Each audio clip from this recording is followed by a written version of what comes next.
guys, nadala nyo na ba ang Babs Hindu Mandir Temple dito sa Abu Dhabi? Kung hindi, tara panoorin mo to at comment down below kung nakapunta ka na dito sa loob ng Babs Hindu Mandir ng Abu Dhabi.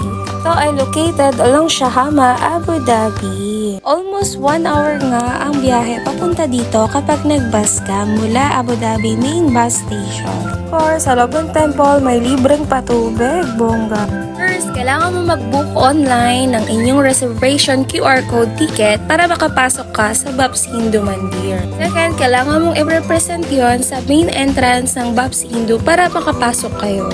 Ito ay mandatory para makapasok ka sa loob ng temple. Regardless of your religion, ay pwede kayong papasukin. From Abu Dhabi main bus station nga ay sumakay kami ng bus number